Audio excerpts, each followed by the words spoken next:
Hello, children. In the previous Torah portion, we told you about the Jewish people who began to associate with Moabite women and worship idols, and because of that, a terrible plague broke out that killed thousands of people. And thanks to the brave act that Pinhas did, the plague stopped. Pinhas, the son of Eleazar, the son of Aaron the priest, saw how Zimri, from the tribe of Shimon, took a Midianite woman in front of everyone and wanted to marry her. Pinhas could not tolerate this great desecration of God's name. He took a spear and killed them both at once.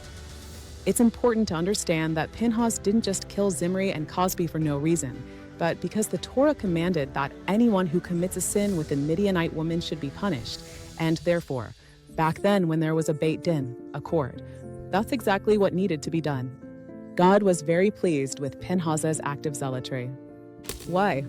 Because Pinhas did it not out of anger or a desire to harm, but because he couldn't stand to see God's honor being disgraced.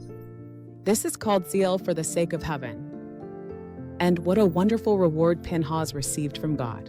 God said to him, "Behold, I give you my covenant of peace." He was granted a covenant of peace because his goal was to bring peace to the Jewish people. Eliyahu the prophet is considered the angel of the covenant and is present at every circumcision ceremony held among the Jewish people.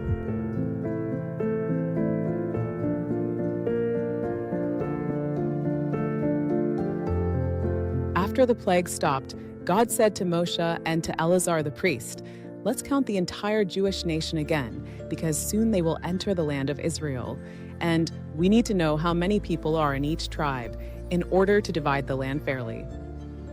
What a huge census that was. They counted all the men aged 20 and above who were able to go out to war. And what did they find out? Altogether, there were 601,730 men. The tribe of Yehuda was the largest tribe with 76,500 men. The tribe of Shimon was the smallest with 22,200 men. Why was the tribe of Shimon so small? Because many of them took part in the sin with the Moabite women.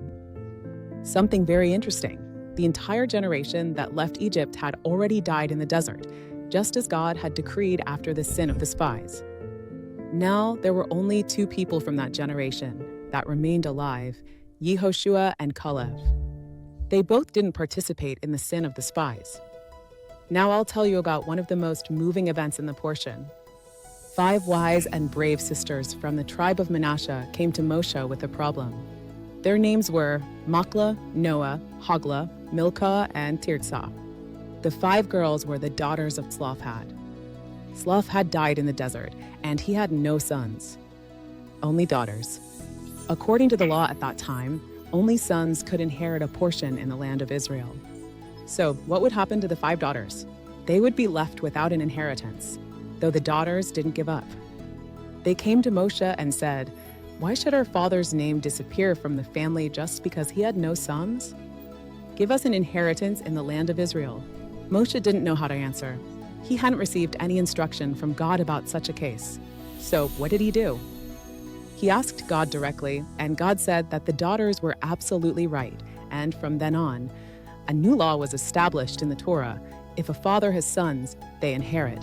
If there are no sons, but there are daughters, the daughters inherit. If there are no children at all, the father's brothers inherit, and if there are no brothers, the closest relative in the family inherits. After the census, God told Moshe something sad. "Go up to Mount Avarim and look at the land I have given to the Jewish people. When you see it, you will be gathered to your people." This means that Moshe will soon have to leave this world, just as his brother Aaron already passed away. What did Moshe do? Did he become saddened? No. He immediately cared for the Jewish people. Moshe asked God to appoint a new leader to lead the nation into the land of Israel. He compared the people to sheep who need a shepherd, and said that the people should not be like sheep without a shepherd. And which leader did God choose? Yehoshua, son of Nun. Why him specifically? Because Yehoshua had been Moshe's loyal student for many years. He was one of the 2 good spies, and most importantly, a person who had the Spirit of God within him. Moshe appointed Yehoshua through a special ceremony. He placed his hand on Yehoshua, gave him some of his authority and honor, and commanded him in front of the entire congregation. It's important to remember, Yehoshua did not receive all of Moshe's power. He would have to cooperate with Eleazar the priest, so that Eleazar could consult the Urim and Thummim for him. I'm sure you remember that we learned about this. The next part of the Torah portion tells us about all the sacrifices that the Jewish people need to offer when they are in the temple. It's like a holy schedule that teaches us how to live with God throughout the year. How many sacrifices are brought each day, on Shabbat, on Rosh Hodesh, on holidays, and on other special occasions. The Jewish people are about to enter the land of Israel. What challenges are they facing, and how did they deal with them? We'll tell you all about it in the next episode.